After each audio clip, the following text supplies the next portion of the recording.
Okay, cool. Turn you off. How do I turn you off? All right.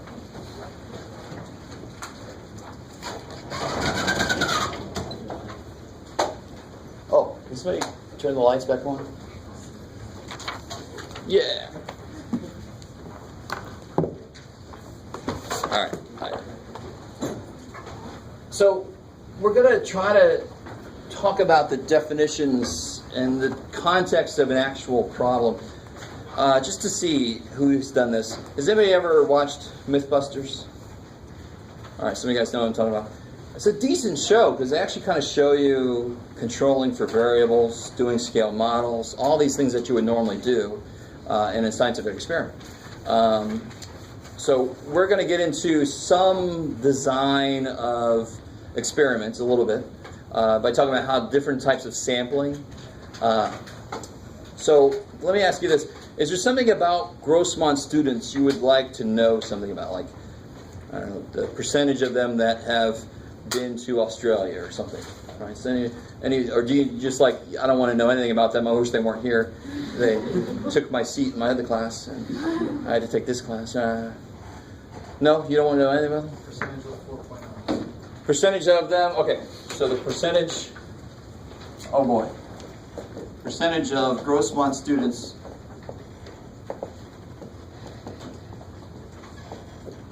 with a 4.0 right now? Woo! All right. We can take some guesses. I don't even know what this is. So let's say we wanted to know that. We need to know it for some reason. We want to know what percentage of students at Grossmont currently have a 4.0, right? So how would you start to go about doing that? If it was you, just you and maybe one other person, do you have enough time to talk to every person at Grossmont? How many? Do you know how many students go here? A lot. Yes, that's the technical answer. A lot and a half. Around 20,000 students. Yeah, I like the eyes going wide. That's funny. I don't know if you realize that. Yes, they're about 19 to 20,000, somewhere in there. Actually, right now I think we're just below 19,000 students. So what sucks about a recession is the state cuts our money, so we have to cut sections, but then people desperately need community college courses so they can increase their education and make them more job marketable. So now that we're getting more money because the economy is getting better, less students have to come to community college. It's evil. It's evil.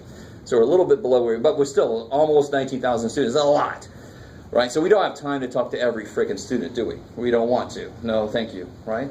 So what do you do instead? So all Grossmont students would be the what stats term? Anybody know the stats term? All Grossmont students would be the population. Kick ass. So all Grossmont students, this would be my population.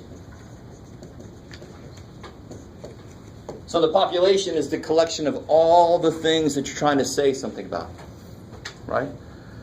So, but what would we do, us poor people with not enough time to talk to everybody? What would we do instead? Yeah, take a small subset of that, and we take a sample.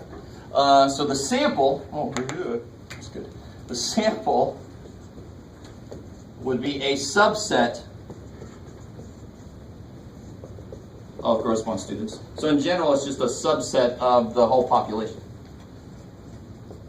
So are you guys familiar, for example, with Gallup or Reuters, or who else does polls?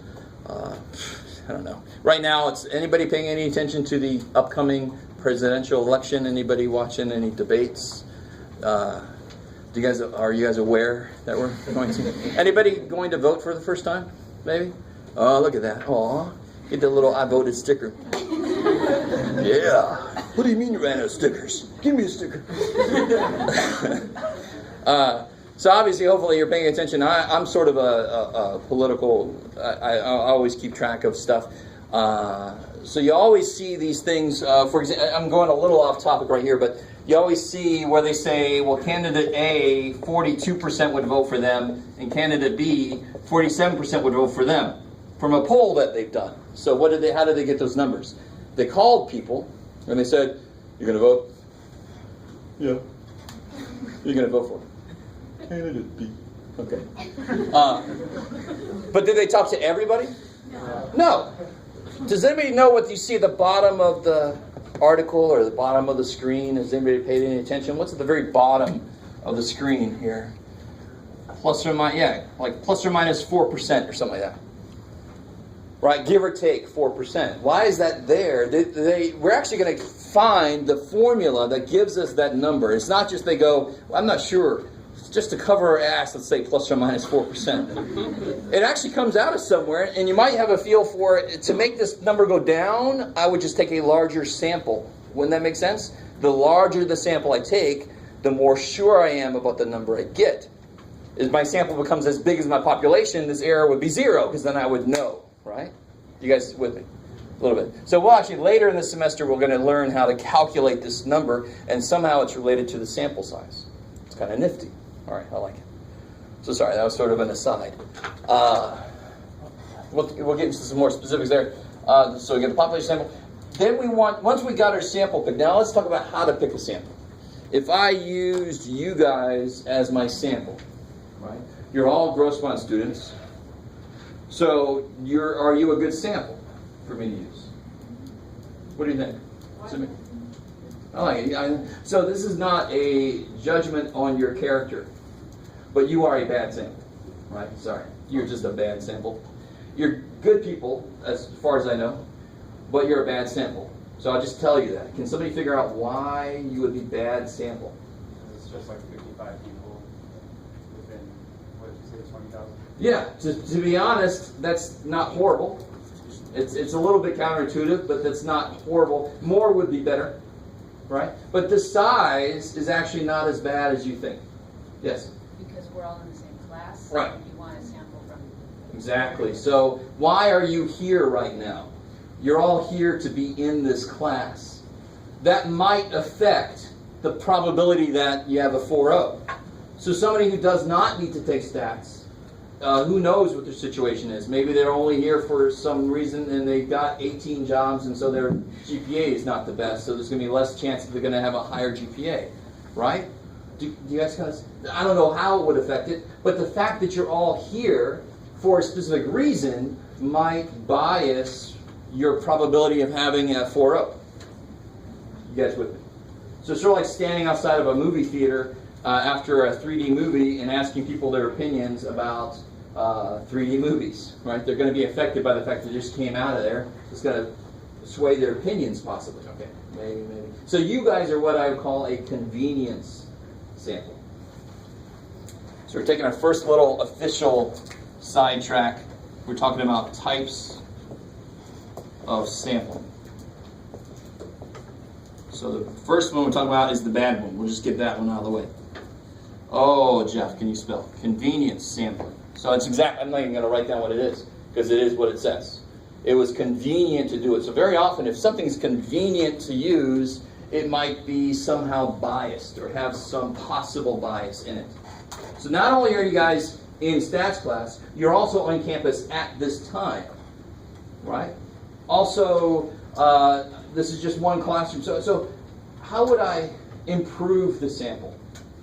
What's a way that I can improve my sample? So instead of just taking all you guys, that would be easy, but hopefully you understand there's a key word I'm trying not to say that has to happen for this to be truly a random sample, a true random sample. That's the differentiation.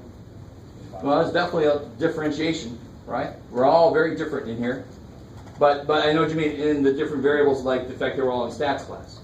But something a little more general. Those are different classes at different times of the day. All right, so one way we can improve this is to take a sample out of different classes, different times of the day. I love it. Random? Good. So how would you make it random?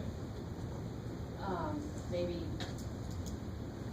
talk to people from the bookstore as they're coming out, or just get different students from around the campus. All right, but I like what you're saying. So he said different classes, different times of the day. You could do what you're saying, different times of the day, right? So everything we're doing, all the suggestions are trying to make sure that our sample does what for the population. You want the sample to be... there's the key word. All right, sorry, I just feel better. It's a weird word to try to pull out of you, but we have to ensure that our sample has the highest chance to be representative of the population. Even if we do everything perfect, probability still says there's a chance you're going to pick everybody who's got a 4.0. There's a chance. You could possibly just randomly pick everybody with a 4.0. And you're like, 100% of gross 1 students have a 4.0. No. But what you have to do to make it a valid analysis is to do everything you can to make sure that your sample is representative of your population. You want to make sure you include all the possibilities. So night classes, early morning classes, different types of classes, right? That would be one way to do it, would be to do that. And let's investigate that a little bit. Let me get to the next main type. So convenience bad. There's two types related to what you were saying. So let me write them up here. So if you break the college down into classrooms at different times of the day, right? Let me just do it like, let's say our college was a very small college with only 4 classes, right? So this is going to be the, let me write, this is the one time. This is the second and the third type. So there's something called Stratify, something called cluster. Okay, stay with me now.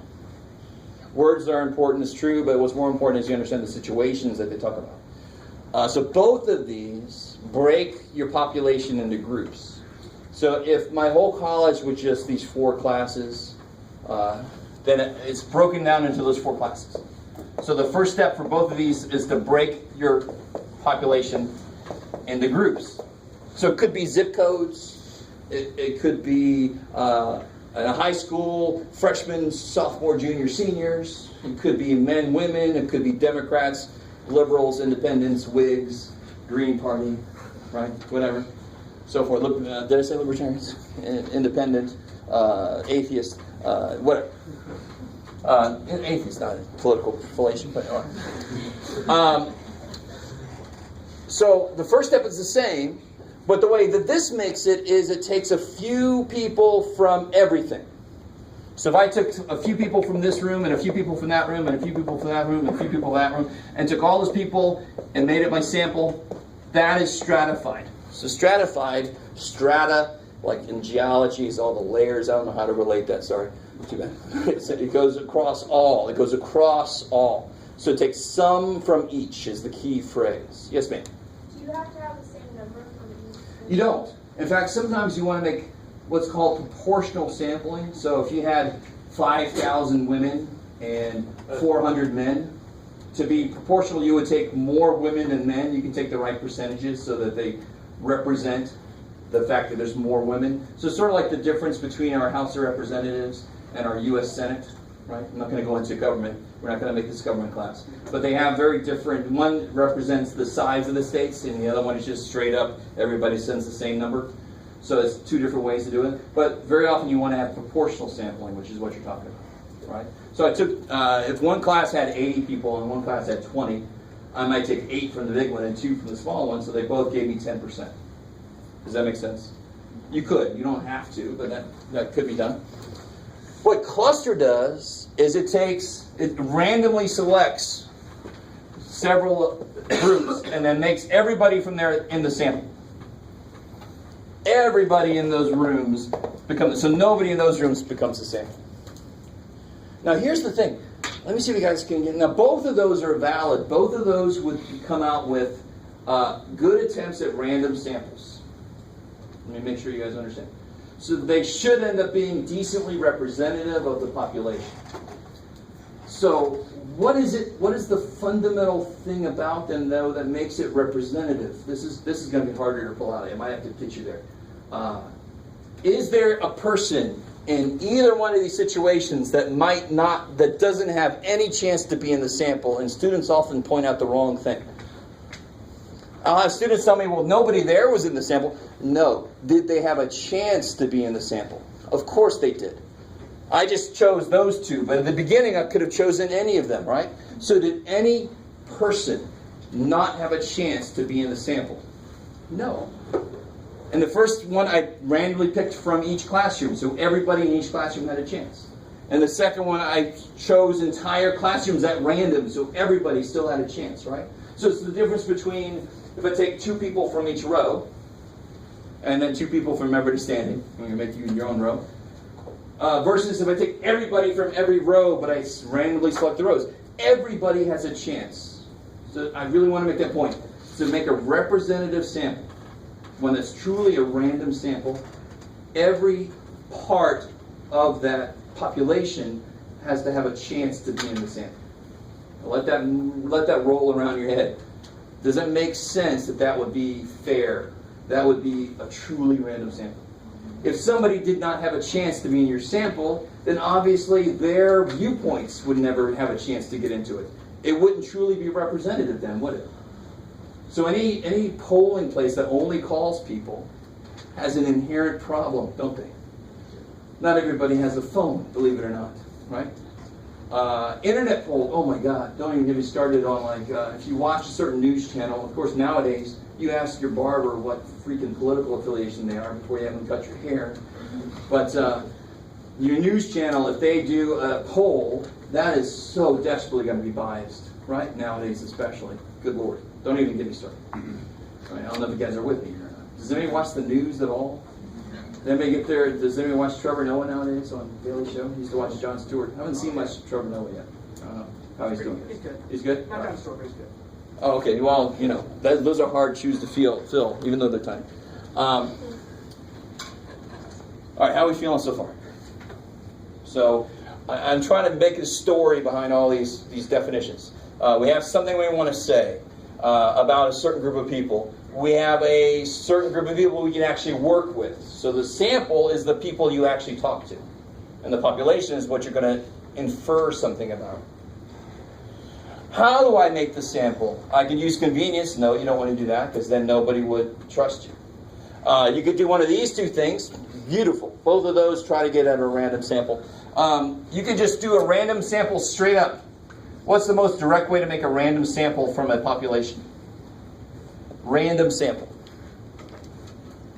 Just like if you were here, you'd set up like a booth and just see who took it. Like you wouldn't promote it, you just wait. Just see. But see, that would be convenience, and that would be anybody who didn't see your booth wouldn't have a chance to get into your sample, right? Beautiful. So if you assign somehow all the students random numbers and just have a computer pick them or just pick them out of the hat or something, that would be just straight up random sampling. Right? So random sampling itself is a type of sampling. How we doing? Stratified and cluster are specific types of random sampling. All right, I like it because they all have, everyone in the population has a chance to get in. That's what makes it random sampling. Cool, I like it. So random sampling is its own thing. Let me see, who have I left out? I've left somebody out. Oh, Jeff, you've forgotten somebody. Oh, systematic.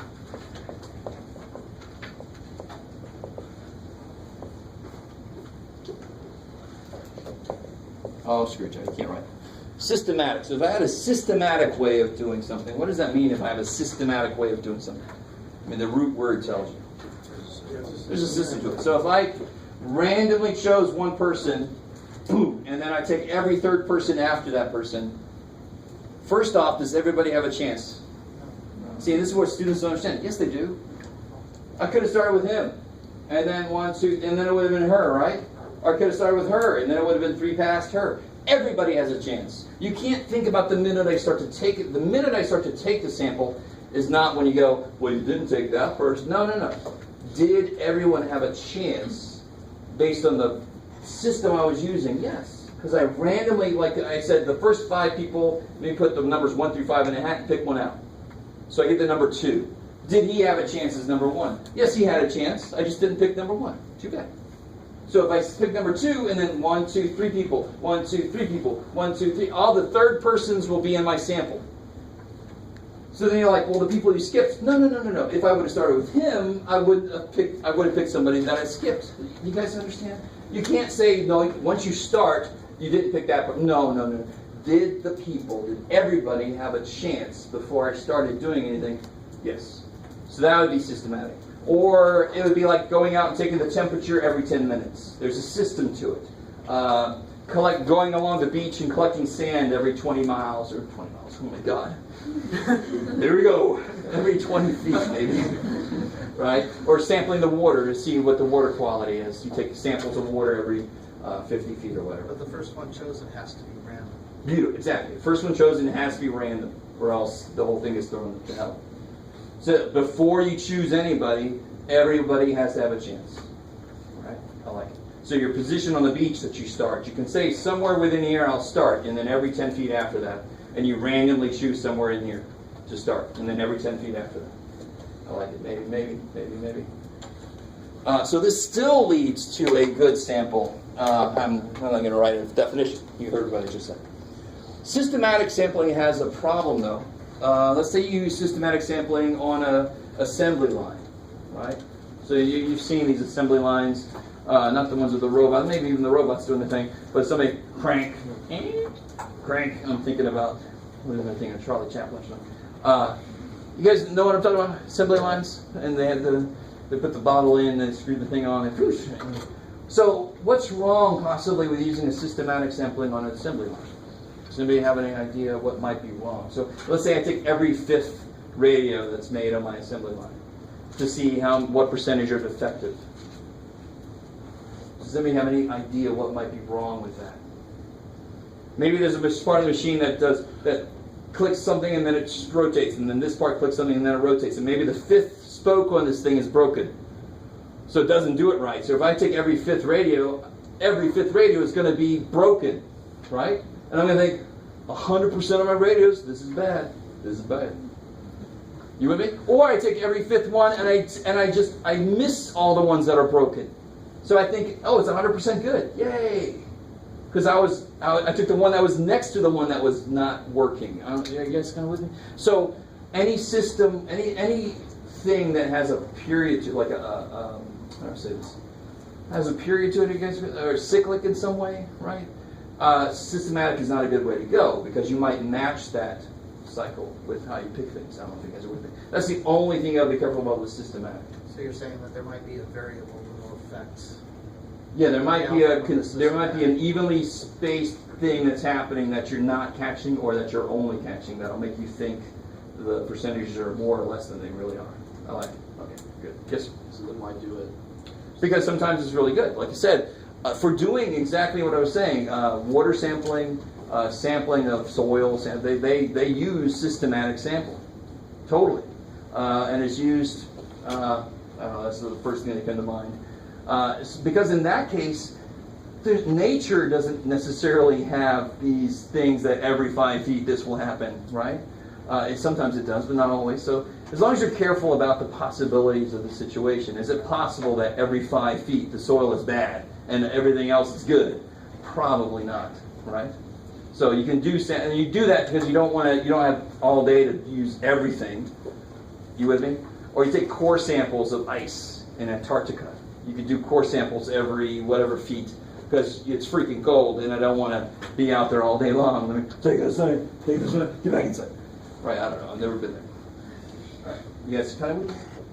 A little bit with me? Some of you guys want to sleep? I'm sorry. All right. Okay, so that's the main types of sampling. You can have mixtures of these in the real world, obviously. One semester, I had a student who was in the Iraq War. And he said that he heard that convenience sampling was bad. And I said, let me look into it. Because cluster sampling is bad. I said, no, let me look into it. So what had happened was, soon after Baghdad fell, they sent in teams to gauge how various neighborhoods in the region were doing, or various areas of land were doing. And this one company that they hired to do it, they broke Iraq up into these sections, and they chose the safe sections to go to, because they're like, I'm not going to go to one of these non-safe sections. So that's sort of right there, biased. I'm kind of, obviously, hopefully you understand, I'm kind of watering down the situation a little bit, but basically this is what happened. They didn't go to the sections on purpose that they knew were more dangerous. And the whole purpose of the report was, what is the state of life and everything in these different areas of Iraq? Are you guys kind of with me? So it wasn't cluster sampling that was wrong. They just weren't choosing their areas randomly. They were on purpose choosing areas. So of course it's going to throw the data off, right? So if I had to choose some people to show how my grades are doing, and I go, well, you're a good student, you're on my sample, you're a good student, you're on my sample, well, that's not going to end up showing appropriately what's happening with my grades, is it? You guys with me? Stay away from the danger students. All right? All right. Yes, sir. But, I mean, like comparing clusters against Stratify, if you do a cluster, and just to use your example of political parties, and you use a cluster, so obviously, with the Stratify, you at least get a pull from all the different political parties. So there are definitive situations you wouldn't use cluster on something like a political party. You would never would, really, unless you want to know what Democrats think, and you're going to choose Democrats, you're going to talk to them, right? But if you want to know what people think about something and see how their political affiliation affects it, then you would certainly use something like Stratify, because you want to make sure you pick some Democrat, you pick some from each, right? So there are situations that you would never use cluster for. That doesn't mean cluster sampling itself is bad. It just means we have to use it correctly, right? That was my point. So there's definitely situations you would never use cluster for. There's situations you would never use Stratify for. Just know when to use them and use them correctly. Right, I like it. Convenience is the only one that's inherently bad. You could randomly take a convenient sample that actually happens to represent the population, but you would never know. So we just have to throw them all out. We can't trust them. And you certainly could randomly select a sample using any good method and end up with something that's crap. But we don't know. That's the thing with statistics. Let me say this. Let me see if you guys understand this. I love math, but I really love stats because it's the most honest math. Everything you do in stats, there's a probability that you're wrong. And people say, they go, well, then I don't like stats. I want to know the answer. And I'm like, what's real freaking life? Real freaking life, you don't know the answer? So I love stats goes, it looks like it's this, but I could be wrong.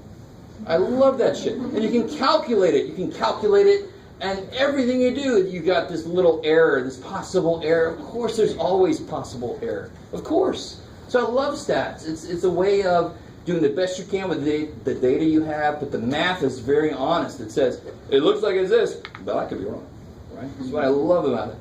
But people just kind of write all the stats off entirely, saying, well, then if it doesn't know, screw it. No, nobody knows. Nothing knows. Nothing can be the magic thing that tells you these are the numbers to play for the lottery. Right? Too bad. You can't do that. Too bad. All right, how we doing? All right. Let's see, where did I leave off? Oh, the types of sampling. I like it. Let's see, blah, blah, blah, blah, blah. Oh. So, all right, this is how we can collect the group. Let's come back to our specific example, the group of gross month students we actually want to talk to. Once we collect the group, right? So we had taking several people from all these different classes on campus at different times. That would be a stratified type of way of doing it. You with me? Cluster, I don't know. You can take everybody from certain classes, right? It just feels like this would probably be better, right? Random, you could just have computer-generated numbers and pick those students, associate students with numbers and just randomly generate them somehow or pick them out of a hat. And then systematic, I don't know. You have a list of students, you take a random person and then every 10th one after that, right? So you can make this sample somehow. What would be the next step? Once we identify all the students we want to use in our sample, what would we do next?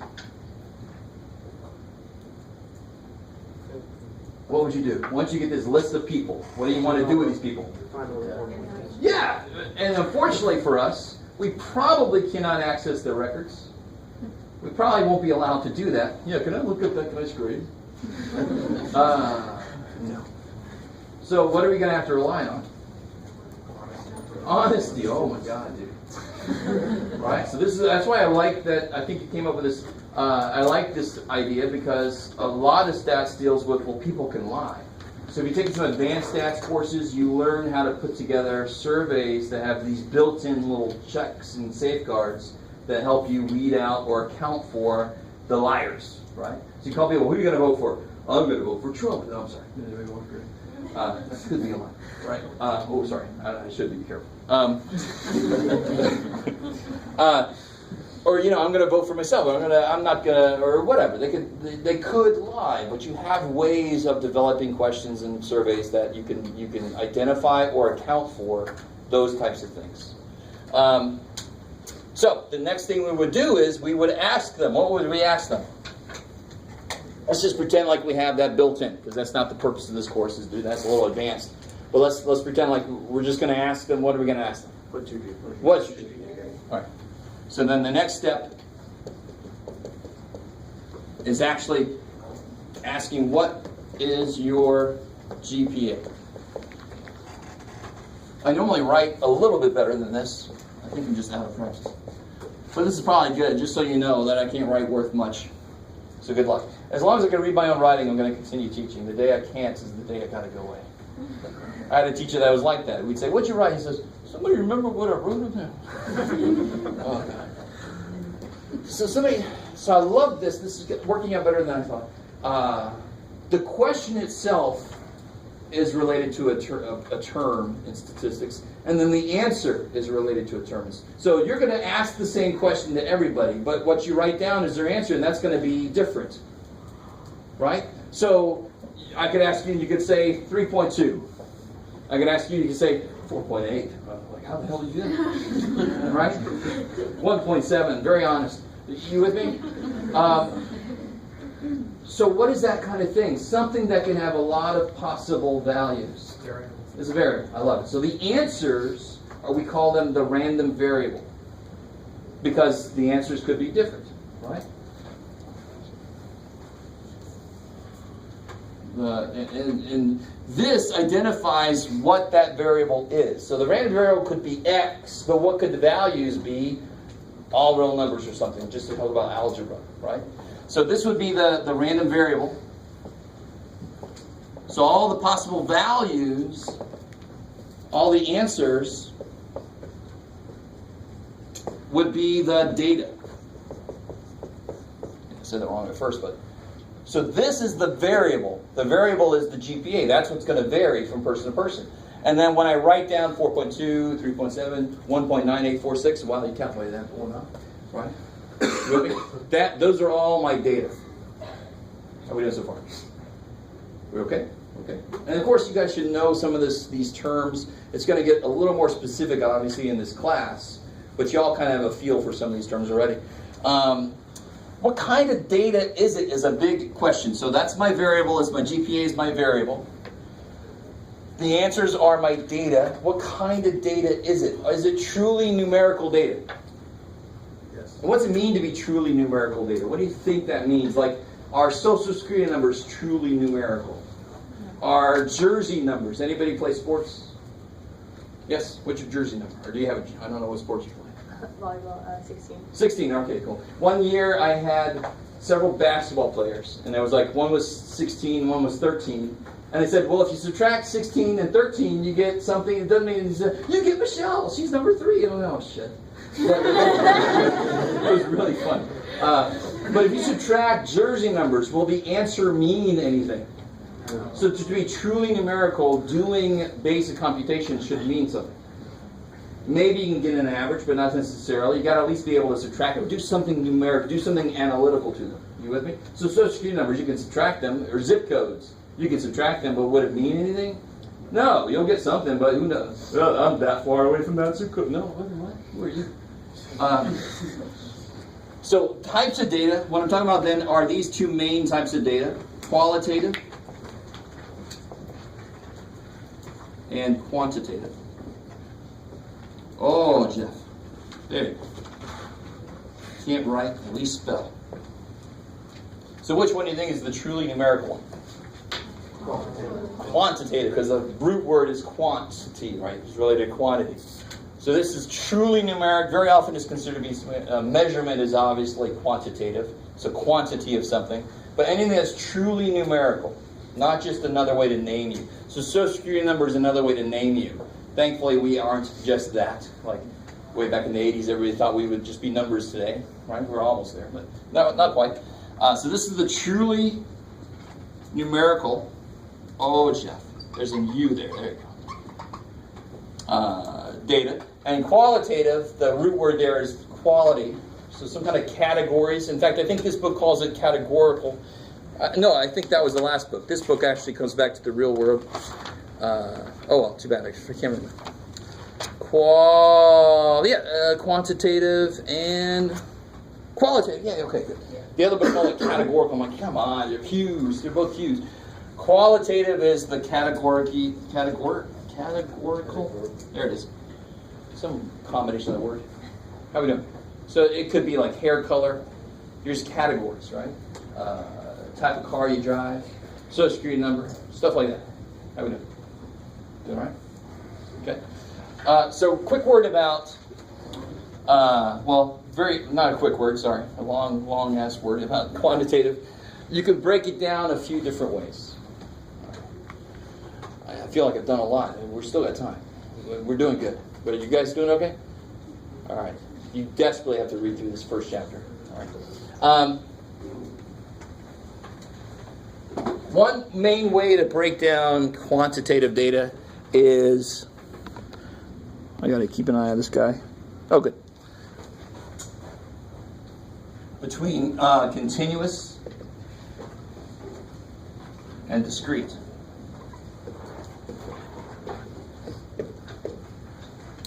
So that word continuous, what is that? What the hell is that? What does that mean? It could mean something like infinite. A measurement. Yeah, a measurement would be continuous. So if I ask you how much does your backpack weigh, you would probably say something like 7 pounds. You wouldn't say what it actually is, which is maybe 7.0349662933328888846 pounds. Right? If you did that, I'd be like, I'm just going to walk away. Right? You kind of with me? So it's continuous data if it takes on every value between a couple of values. So like weight of your backpack could be anywhere from 0 through some upper limit, right? Your backpack eventually is going to give up. Right? If you got 100 pounds, the backpack is 100 pounds. A little bit more, you're going to follow it. You kind of with me? So it could be anything, and I mean you don't skip. That's discrete. Discrete skips. So if I ask you how many doors are on your car, and you say 3.7, I'm not getting in the car with you. Right? You understand? Because either it's a door or it ain't. Now, I sort of would accept 3.5 because they have these, what they call half doors, right? On these trucks, they have the little half door, right? And you like open it, you're like, oh God. Okay. Right? But still, it's a freaking door. It's still a door, isn't it? So me, I always look at it as a door. Or if I ask you how many kids do you have, and you say 1.2, I'm not going to come in your house. 0.2 kid, I don't know. They are a kid or they ain't. I don't care what's going on there. You with me? All right. So discrete is number of doors in your car, number of Cheerios you ate this morning, so forth. So they can only have certain finite number of values, right? It doesn't have to be whole numbers, but they can only, it would be like from 1 to 1.5. So like the price of gas would be surprisingly a discrete variable because you're not going to see 1 point anything here. You're not going to see $2.89443672 right? You're not going to see that. It only goes out to the third if you pay attention to the third decimal place. 2.899. Have you noticed that? The third decimal place? Sorry. So discrete can only take on a certain finite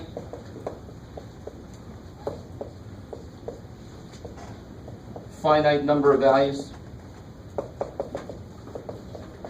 Whereas continuous, whoever said infinite, you're sort of right, it can take on any value from something to something else within a continuum. So from 0 to something like for a backpack weight. So I've asked you, how many Cheerios did you eat this morning? Your answer would be discrete. If I ask you, what was the weight of the Cheerios you ate this morning? Your answer could be continuous. So a variable can be continuous or discrete. If I say the backpack weighed 8 pounds, the variable is continuous. I don't care that it said a whole number. I really want you to understand. A variable is continuous or it is discrete. Continuous means it could be any value within a certain range of values. Anything. 7.29836. You with me? Discrete has to mean it could only be a certain finite set of values. So if you say the backpack weighs 8 pounds, number one, it probably doesn't. It probably weighs 7.993, right?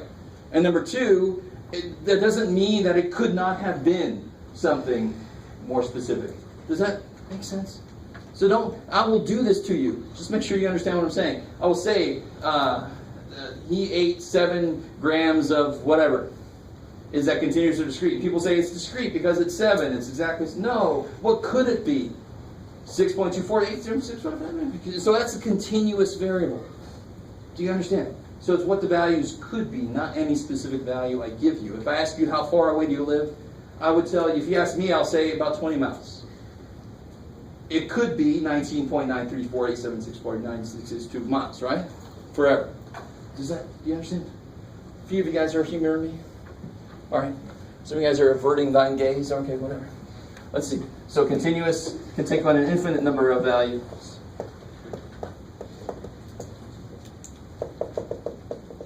Within some range. Like 0 up to 100 or something like that. Okay. Maybe. So, yes, ma'am. The book says one of them is counting numbers and one of them is measuring. Exactly. I love it. Measuring is getting a little too specific, but measurements are certainly continuous, right? Most things we consider measurement would be continuous. Now, if I measure the number of words you can type a minute, that's not really a true measurement, right? That's just counting. So that's why they make that difference. Counting things, like counting the number of doors, counting the number of kids you got, counting the number of TVs you got, that obviously would be discrete. But I think those two are decent for remembering them, but they're not a good definition of them. Yes? But what about an age, which is a measurement of time? I love it. So what do you think? Now, we don't have to get all the way down to the quantum mechanics of it, that you can only break time up into certain discrete intervals. We'll still consider that to be continuous. Because I could break your age down into so many decimal places of seconds that you've been alive. You with me? So we would consider that to be continuous without getting into all the deep quantum mechanics of it. Right? So age would be a continuous. You would never tell me. You would tell me that you're 22. You wouldn't say you're 22.9764. When you're a little kid, the most you'll say is, I'm 8 3/4. You know, so right? You wouldn't say, I'm 8.7563. That was Jeff. Right. Is that cool? I like your point. Maybe I didn't go the right way with what you're saying, but age I would consider to be continuous. Yeah. All right. Any questions on that stuff? All right. You guys keep me honest. Keep an eye on the time. Oh. What is that? Oh.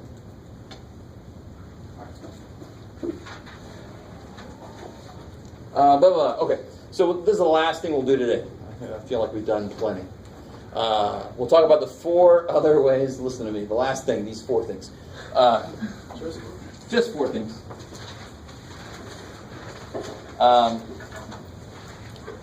The 4 other main ways to break up data. And this includes qualitative and quantitative data. The first 2 are considered qualitative for the most part, and the last 2 are definitely quantitative. And you'll see why in a minute. And the reason that these are important is because I can do different things. So if I said, can you take the average hair color in this classroom? Can you do that? No. They actually did the average color of the universe by, I don't know if you guys know, anybody know that light is associated to a wavelength of light, of electromagnetic radiation? So you can look at the wavelength and or the frequency, and you can average those numbers together, and they said the average color of the universe is beige. This is true. You can Google it. And I'm like, well, that sounds exciting. But it meant nothing. It meant shit. It meant nothing. Right? Because it's not truly numerical data. It's freaking what we interpret those things to be. So it doesn't make sense to say the average color is beige. You with me? So you can't take an average hair color. So depending on what kind of data you have, there's different things you can do with the data. So it's good to know ahead of time what the hell you can do. So the first level of data is the stuff you can do the least with. So it's called nominal, which For some reason, people see the word nominal and they think that means number, but it so desperately does not. What is nom? Plume de nom. Anybody ever heard plume de nom? The phrase? Anybody know Richard Bachman? You do, because he's also Stephen King. It was Stephen King's plume de nom. It was Stephen King's pen name when he first started. So read some Richard Bachman books. He's actually pretty good. Because they're Stephen King. So what nominal then means name. It's name data. Right? So what kind of things could nominal data be? So this is name data. So I'll start us off. Hair color would definitely be in here, right? What else might be in here? Who? Someone's name. Someone's name. No way. So names could be in the names category. Cities, cars, types of cars, right? Type of textbook that you have, whatever, the type of shoes you're wearing, right? All that kind of stuff. You with me? Yeah. All right. So that's the nominal. And what can you do with that analytically? You could do percentages with it. You could say the percentage of people in here that have brown hair, right? But you can't do averages. You can't subtract brown minus bald. What's brown minus bald? I don't know. Brown, because bald's like 0. No, get it. All right, sorry. So the next level, so this data doesn't even have any, like if I said to you, Hyundai, I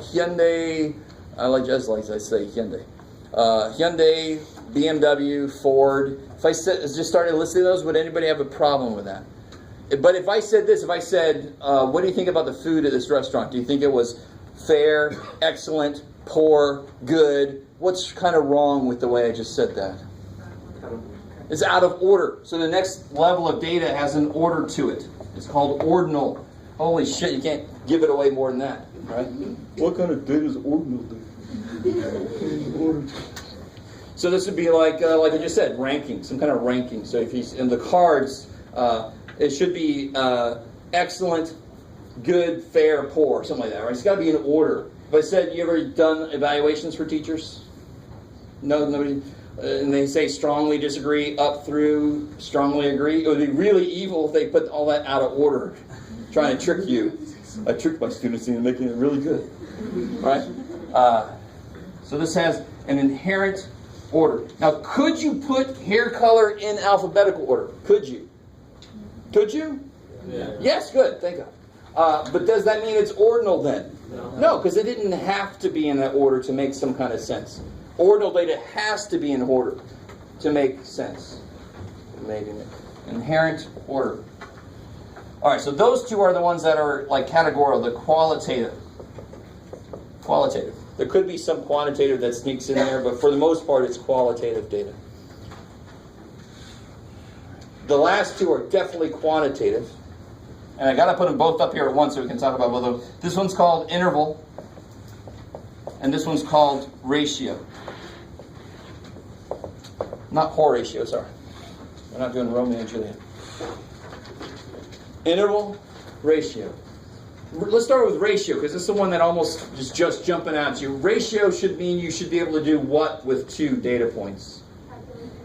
What is, I can do a percentage for nominal. Just by saying that 48% of people had blonde hair or something.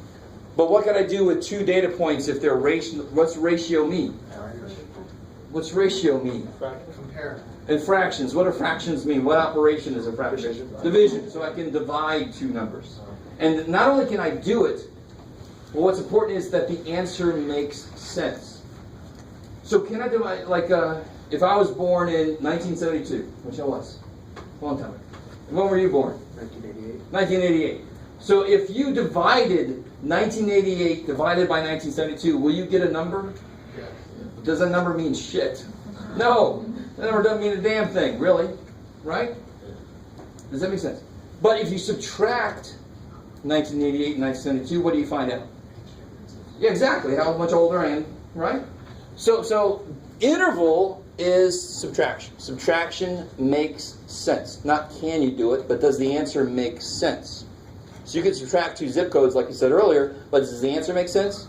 You don't go, oh, that makes Chula Vista. No, stop. So interval subtraction makes sense. Ratio division makes sense. And mathematically, as a consequence, if you think about this, it makes sense. Ratio, two things. Division makes sense, and therefore 0 has to mean what it's supposed to mean. So division makes sense, and there's an inherent 0. So, for example, what do I mean by that? Temperature. How many temperature scales do you guys know? 3. Yeah, it's 2 or 3. Some of you guys know 3. You got Fahrenheit, Celsius, good old Kelvin, right? And in my research at Old Dominion, when I was at Old Dominion, my research was looking at things getting closer and closer to absolute 0, which is Kelvin. Absolute 0 means no energy. At absolute 0, we die. We're dead, no energy, right? So you get it really close to absolute 0, and freaky ass things happen. All these little rubidium atoms got really into it. Anyway, sorry, it was neat. Bless you. So this would be, so temperature when it's 0 degrees Celsius, it doesn't mean what it's supposed to mean. 0 should mean the absence of what I'm measuring. So if I said I caught 0 fish, that means there were no fish that were caught, right? That means what it's supposed to mean. So that would be ratio data. If you caught 2 fish and I caught 4 fish, I caught twice as much as you. 4 divided by 2 makes physical sense, right? Age is ratio data because 0 years old means you have not shown yourself on this earth yet, right? You with me? You haven't shown yourself. I don't know how to say it. You haven't come out in the world. Interval, though, what am I trying to say? Temperature would totally be interval. You could say yesterday was 5 degrees cooler than today, right? You take the difference and it makes sense. But what's twice as hot as 70 degrees? Not 140 degrees, right? What do you think? What's your objective opinion on, subjective opinion on twice as hot as 70 would be what? 90 maybe, right? You guys understand what I'm saying? The reason that twice as hot can't make sense is if it's 0 degrees, it can get hotter. Well, what's twice 0? 0. So you see, that's why they're connected. If 0's in the right place, division makes sense. If 0's not in the right place, 0 doesn't actually mean the absence of the stuff, then division doesn't make sense. Okay, maybe you guys are. What about profit? Can you have negative profit? Yes. So what kind of data would that be? I'm trying to mislead you. Is it qualitative or quantitative data? Profit. Money that your business makes. Quantitative. So it's going to probably be one of the last two. Yeah, subtraction does make sense, but what if your company made $4,000 last year and $8,000 this year? Ratio. So 0 is in the right place. Just because it can go negative, that's not why temperature is not ratio. 0 is in the right. What does 0 profit mean? It means you made no freaking profit, right? And then you can lose money. So just because there's negatives doesn't mean that it's automatically something. Is 0 in the right place? Does 0 mean the absence of blank? Yes, 0 profit means the absence of money. Your poor company, broke even. You didn't make any profit to that. You guys with me? And of course, in recent years, 0 was like, oh, thank God. 0. Yeah. All right. So these 4 will be interesting. Homework for this. Well, you have to try it to see how it's going to work. I think that's as far as I want to go today. So officially today, I got to remember where this was in the book. We got through the types of